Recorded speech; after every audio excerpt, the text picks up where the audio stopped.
Bharani pictures Bhanumathi Ramakrishna గారు చండీ రాణి అండి, తెలుగు తమిళ హిందీ అండి, అది సూపర్ హిట్ అండి. 3 సినిమాలు సూపర్ హిట్ అయిన తర్వాత యాజ్ ఇట్ ఈస్ గా సుందర్లాల్ నేతా గారు నువ్వు హిందీ సినిమా చేయి రామారావు, ₹1,00,00,000 నీకు రెమ్యునరేషన్ ఇస్తా. ఆ రోజుల్లో కోటి అండి. అంటే నేతా గారు ఏమనుకోవద్దండి, నా తెలుగు టెక్నీషియన్స్, నా తెలుగు ప్రజలు వాళ్ళు ఏమైపోతారు, నేను హిందీకి వెళ్ళిపోతా, నేను బాలీవుడ్కి వెళ్ళిపోతా, బాలీవుడ్కి వెళ్ళిపోతే చాలా సంపాదిస్తా, నా కుటుంబం బాగుపడుతుంది, నేను బాగుపడతా, కానీ నా తెలుగు ప్రజలు, నా తెలుగు కుటుంబం ఏమైపోద్ది, సారీ సార్ నేను చేయను అని చెప్పి ₹1,00,00,000 రిజెక్ట్ చేసి కేవలం తెలుగు సినిమా ₹10,000 చేశాడండి. కోటి ఎక్కడ, 10,000 ఎక్కడ. ఆ రోజు ₹1,00,00,000 తెచ్చుకుంటే హైదరాబాద్ నగరం మొత్తం కొనియచ్చండి.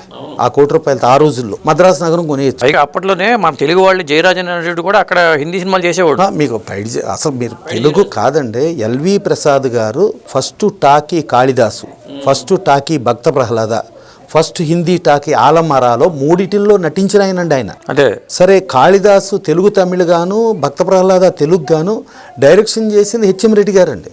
అంటే మన తెలుగు వాళ్ళు, మీరు కలకటా ఇండస్ట్రీలో కూడా మన వాళ్ళు డామినెంట్ పర్సనాలిటీస్కి చేశారు. ఇంకోటి ఎల్వి ప్రసాద్ గారు ఒక వారం రోజులు తిండి తినక ఇలా పడుకుని తిండి లేని పరిస్థితుల్లో ఆయన ఇది చేస్తూ ఆయన ఇంత సామ్రాజ్యానికి ఇది అయ్యాడండి. ఒక డైరెక్టర్గా, ఒక ప్రొడ్యూసర్గా, ఒక స్టూడియో ఓనర్గా ఇంత రూపాంతరం చెందంటే ఆయన స్వయం శక్తితో పెరిగాడండి.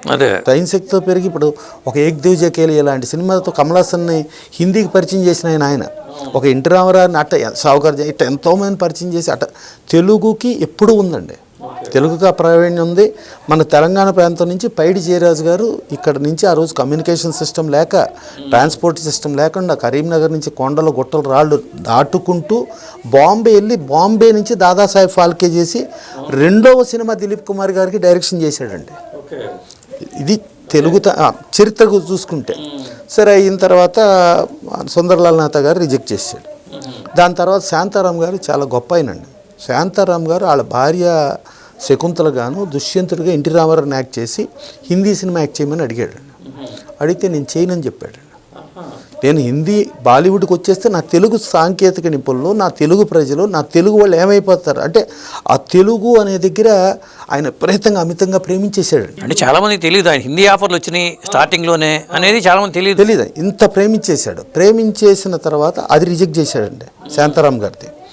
దాని తర్వాత హాలీవుడ్ వాళ్ళు లార్డ్ కృష్ణ అని చెప్పి కృష్ణుడికి ఈయన యాక్ట్ చేయమన్నారు. నథింగ్ డూయింగ్, నేను చేయనని చెప్పాడు. అయిపోయింది. సరే, హెచ్ఎం రెడ్డి గారు 50 రోజులు తిప్పుకున్నాడు కదండి. తిప్పుకుని ఇలా చేసిన తర్వాత సినిమా చేయలేనని చెప్పాడు కదా, ఆయన మీద పగబట్టాలి కదా. మనమైతే పగబడతాం కదా, ఈయన పగబట్టలేదండి. ఆయన సిచ్యుయేషన్, ఆయన ఇబ్బందిని అర్థం చేసుకున్నాడు. సో ఆయన మనిషి మంచివాడు, చరిత్ర కలిగినవాడు, ఇంత గొప్పోడు, కానీ ఆయన ఉన్న స్థితి కరెక్ట్ కాదు. ఈ స్థితి నుంచి ఆయన్ని బ్రహ్మాండంగా చేయాలని చెప్పి ఆయనకి సినిమా చేశాడండి.